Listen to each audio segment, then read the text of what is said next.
साथियों धन्यवाद आपका और आभार। साथियों ये वीडियो लगभग 4 मिनट की होगी और ये वीडियो बहुत अहम है इस समय के लिए। साथियों जैसा कि आप सभी जानते हैं कि आज सुप्रीम कोर्ट का फैसला आया है कि रास्ते किसी भी सूरत में ना रोके जाएं। साथियों मैं जो आपको कहना चाहता हूं उसमें एक आशंका है और उसमें कुछ तथ्य हैं। आशंका ये है कि जिस प्रकार से दलितों का बार बार नाम उछाला जा रहा है, बार बार उनको टारगेट किया जा रहा है कि उनके साथ शोषण हुआ, उनकी हत्याएं हो रही हैं किसान आंदोलन में, इस तरह को लेकर के। लेकिन मैं आपको जो कहना चाहता हूं वो ये कि ये एक धार्मिक मामला है, इसे जातिगत बनाने की कोशिश की जा रही है षड्यंत्र के तहत, पहली बात। और दूसरी बात, दलितों के जो घर आमतौर पर हम अपने आसपास देखते हैं, अपने गांव की तरफ जो जाते हैं तो दलितों के और अलग अन्य बिरादरियों के भी घर जो हैं वो रोडों पर होते हैं। सड़कों पर ज्यादातर घरों की तादाद जो है वो दलित परिवारों की है।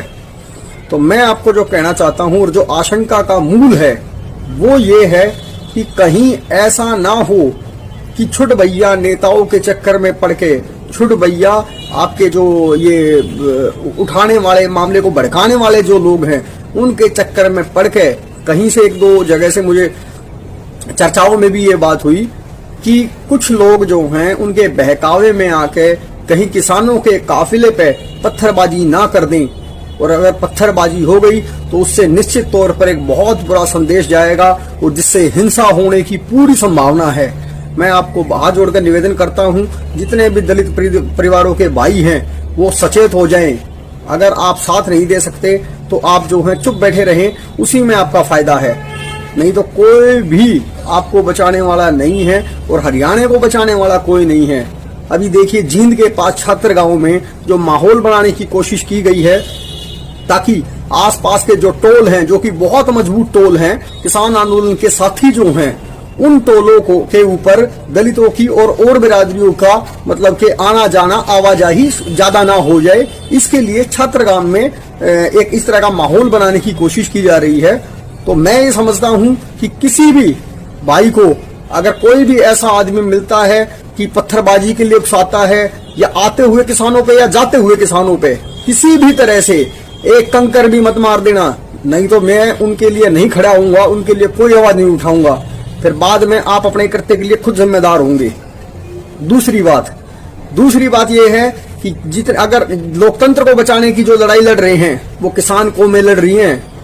आज तक मैं किसान आंदोलन के साथ था और साथ हूं और आगे भी रहूंगा, क्योंकि हम चेहरों की लड़ाई नहीं लड़ रहे हैं, हम लड़ाई लड़ रहे हैं केवल और केवल मुद्दों की। क्योंकि मैं जानता हूं कि आने वाले समय में कि हमें ही टारगेट किया जाएगा। हमें रोटी के लिए तरसाने की जो कानून लाई है सरकार, वो रोटी के लिए तरसाने की है। तो सभी भाइयों से हाथ जोड़कर विनती करता हूं दोबारा कि एक भी ऐसा काम मत कर देना जिससे कि कहीं पे भी हिंसा हो, क्योंकि हरियाणा को जलवाने की पूरी साजिश रची जा रही है कुछ छुट भैया नेताओं के द्वारा। अगर ऐसा कोई काम हो गया तो कोई भी दलित प्रतिनिधि न इसकी जिम्मेदारी लेगा, ना कोई राजनीतिक पार्टी इसकी जिम्मेदारी लेगी, क्योंकि किसी ने भी अपना जो है राजनीतिक पार्टियों का जो काम है वो केवल और केवल अपनी राजनीति चमकाना है। इसलिए मैं बात को ज्यादा लंबी नहीं खींचूंगा। थोड़े शब्दों में आप समझ गए होंगे कि हमें बच के रहना है, हमने किसान कौमों का साथ देना है। हम उनके ऊपर फूलों की वर्षा नहीं कर सकते तो एक कंकर भी मत मार देना और उनका जितना सहयोग हो सके उतना करो। उनको पानी से, दूध से, लस्सी से, खाद्य पदार्थों से जितना हो सके उतना ज्यादा सहयोग करो। भाई हम किसानों के साथ थे और साथ हैं और साथ रहेंगे। हम आपसी भाईचारा नहीं बिगाड़ना चाहते और ना हम बिगड़ने देंगे। अगर कोई इस प्रकार के बहकावे की बात करता है कि जाट मतलब किसानों, ये तो एक बिरादरी का आंदोलन है, इसमें तो जाट ही जाट हैं, इसमें हमारे साथ शोषण हो रहा है, मैं उनको ये कहना चाहता हूं कि एक धार्मिक मामला है। धार्मिक मामले को जातिगत रंग देने की कोशिश कृपया करके लोग ना करें और किसी के बहकावे में आने की वो ना करें। आपने अगर आपको ये वीडियो अच्छी लगे तो इसे लाइक करें और आगे शेयर करें अपने लोगों के पास, ताकि वो लोग किसी के बहकावे में आके कोई ऐसा उल्टा पुल्टा काम ना कर दें कि जिसकी जवाबदेही आने वाले समय में बहुत गंभीर हो। इसलिए मैं आपसे ये निवेदन करता हूं दोबारा कि हमें सबसे ज्यादा सतर्क रहना है, क्योंकि हमारे और बिरादरियों के साथ संबंध जो अच्छे होने शुरू हुए हैं जो अभी मंचों से छत्तीस बिरादरी एक का भाईचारा के जो नारे लगने शुरू हुए हैं, वो मतलब वो कहीं खराब ना हो जाए, जो हमारा भाईचारा है वो खराब ना हो जाए, क्योंकि वो हमारा बड़ा पक्ष है और हमें समानता की वो बात चाहिए। तो इसलिए कृपया करके आपसे फिर निवेदन करता हूं, ऐसा कोई काम मत कर देना। बहुत बहुत धन्यवाद, बहुत बहुत आभार आपका। सब लड़ेंगे, इकट्ठे लड़ेंगे, समान अधिकारों के लिए लड़ेंगे किसानी कानून के लिए, सबके लिए लड़ेंगे अपनी मेहनत और अपनी ताकत से। जय भारत माता की जय।